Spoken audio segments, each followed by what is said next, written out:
அதிமுக பொதுச் செயலாளரும் எடப்பாடி தொகுதியின் வேட்பாளரும் எதிர்க்கட்சி தலைவருமான எடப்பாடி பழனிசாமி இப்போது வேட்புமனு தாக்கல் செய்கிறார். 8வது முறையாக எடப்பாடி தொகுதியில் போட்டியிடும் இபிஎஸ் இன்று வேட்புமனு தாக்கல் செய்வதற்கு ஊர்வலமாக வருகை புரிந்து அவர் வேட்புமனு தாக்கல் செய்யக்கூடிய காட்சிகளை பார்த்துக் கொண்டிருக்கிறோம். எடப்பாடி தொகுதியில் முதலாக 1989ஆம் ஆண்டு எடப்பாடி பழனிசாமி போட்டியிட்டு வெற்றி பெற்றார். அதன் பின்னர் 1991ஆம் ஆண்டும் அவர் எடப்பாடி தொகுதியிலேயே வெற்றி பெற்றார்.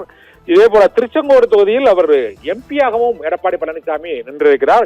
2 முறை 1989 முதல் முறையாகவும் 2வது முறையாக 1991, அதன் பின்னர் 2011, 2016, 2021 என 3 முறை தொடர்ந்து எடப்பாடி சட்டமன்ற தொகுதியிலிருந்து அவர் சட்டமன்ற உறுப்பினராக தேர்ந்தெடுக்கப்பட்டிருக்கிறார்.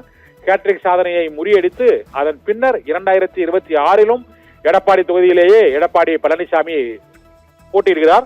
அந்த எடப்பாடி தொகுதியில் அதிக முறை போட்டியிட்டதால் அவருடைய பெயரே பழனிசாமி என்பது எடப்பாடி பழனிசாமி என்று 8வது முறையாக அவர் மீண்டும் போட்டியிடுகிறார். ஏற்கனவே 7 முறை இதே இடங்களில் அவர் போட்டியிட்டு 2 முறை தோல்வி தழுவியிருக்கிறார், 5 முறை வெற்றி பெற்றிருக்கிறார். 8வது முறையாக போட்டியிடும் எடப்பாடி பழனிசாமி இந்த முறை தொடர்ந்து 4வது முறையாக போட்டியிடுகிறார். வெற்றி பெற்றாலும் 4வது முறையாக தொடர்ந்து வெற்றி பெற்றவர் என்ற பெருமையும் அவருக்கு கிடைக்கும். தமிழகத்தின் பல்வேறு துறை அமைச்சர்களாக பொறுப்பு நெடுஞ்சாலைகள் மற்றும் சிறு துறைமுகங்கள் அமைச்சராக மறைந்த முதலமைச்சர்கள் ஜெயலலிதா மற்றும் ஓ பன்னீர்செல்வம் ஆகிய அமைச்சர்களில் பணியாற்றினார். 2016ஆம் ஆண்டு பொதுப்பணித்துறை அமைச்சராகவும் பணியாற்றினார். அதன் பின்னர் அதிமுகவின் சேலம் புறநகர் மாவட்ட செயலாளராக 2011 முதல் 2021 வரை அவர் அந்த பொறுப்பில் இருந்தால் 2016ஆம் ஆண்டில் அதிமுகவின் தலைமை நிலைய செயலாளராகவும் நியமிக்கப்பட்டார்.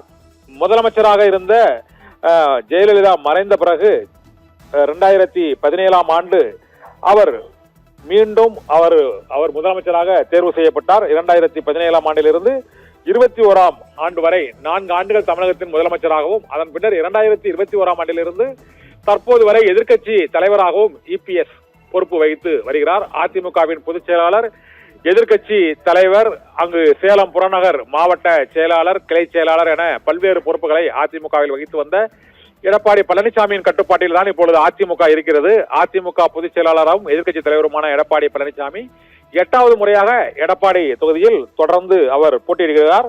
ஏற்கனவே கடந்த 3 முறையும் 2011, 2016, 2021 ஆகிய 3 முறையும் எடப்பாடி சட்டமன்ற தொகுதியிலிருந்து அவர் தேர்ந்தெடுக்கப்பட்டிருக்கிறார். அதற்கு முன்னதாக முதல் முறையாக எடப்பாடி தொகுதியில் 1989ஆம் ஆண்டு அவர் சட்டமன்ற உறுப்பினராக வெற்றி பெற்றார். அதன் பின்னர் 1991 தேர்தலிலும் அவர் வெற்றி பெற்றார். 1996 மற்றும் 2006 சட்டமன்ற தேர்தல்களில் எடப்பாடி தொகுதியில் எடப்பாடி பழனிசாமி தோல்வியை தழுவினார்.